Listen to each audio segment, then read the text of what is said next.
The poorest president owning nothing but a bicycle and a guitar besides basic living essentials, yet he abolished female genital mutilation and polygamy, increased food production by 75% in just 3 years, and raised the literacy rate from 13% to 73%, all for the sake of his people. But after only 4 years in office, he was shot dead. The gunfire came from his own former comrade in arms. His name was Thomas Sankara, born in 1949 in Upper Volta, a French colony that would later become Burkina Faso.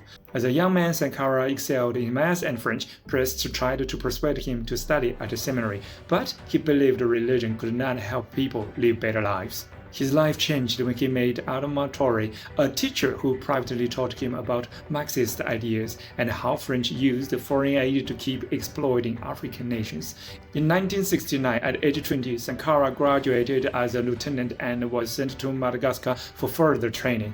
There he witnessed workers' strikes, student protests, and farmers' uprisings that eventually overthrew the pro-French government.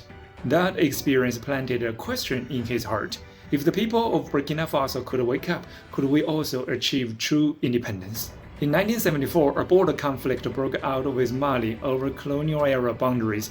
Sankara led a small team that successfully ambushed and captured Malian soldiers. The army hailed him as a war hero, and the media praised him endlessly. But to Sankara, the war was nonsense. Two brotherly nations killing each other over a line drawn by colonizers. That is not victory, it is a shame. 3 years later, he became commander of the parachute regiment. He boldly ended the French-style training system, cut meaningless drills, and had soldiers help with farming and public works instead.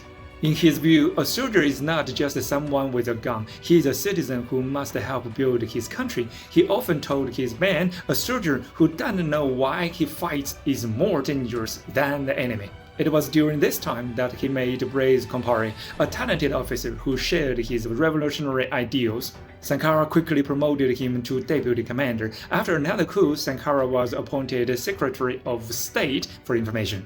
He refused to use the government's luxury car and rode his bicycle to work every day. Worse for the authorities, he used his position not to praise the government, but to expose corruption and encourage public debate. On April 12, 1982, during a live radio broadcast at a meeting of African ministers of culture, Sankara suddenly announced his resignation and shouted into the microphone, "Stop silencing the people's voice!" The word spread across the nation. He was arrested shortly after. On August 4, 1983, with Compaoré's help, his supporters launched a swift coup. Almost no blood was shed. That night, Sankara declared, "The time of the people's revolution has come." At 33, Thomas Sankara became Africa's youngest president. He led by example, made his assets public, cut his own salary from $2,000 to $450, banned luxury cars for officials, and sold 2/3 of the government's car fleet to build schools and clinics instead. He promoted women's liberation, abolished genital mutilation and polygamy, and said any man who opposes women is a coward. He renamed the country from Upper Volta to Burkina Faso, meaning the land of honest people. He distributed land from tribal chiefs to ordinary citizens, provided free vaccination and education, planted over 10 million trees to fight desertification, and built roads, railways, and reservoirs to connect isolated villages. But by stripping away the chief's privileges and cutting off corrupt officials' money sources, he made so many enemies, especially among pro-French elites. Sankara insisted on self-reliance and rejecting foreign aid, while Compaoré preferred pragmatical, restoring ties with France and the West to gain aid.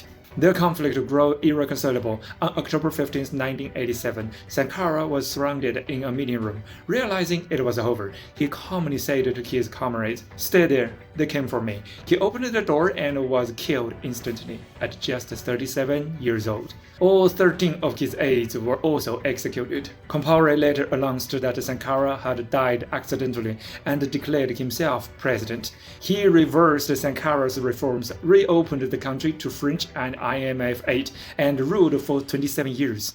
The people lost their voices once again. The country fell back into debt, corruption, and inequality. Food self-sufficiency collapsed. Illiteracy grew. Healthcare declined. Burkina Faso slid back into dependence and decay. But was that the end for Burkina Faso?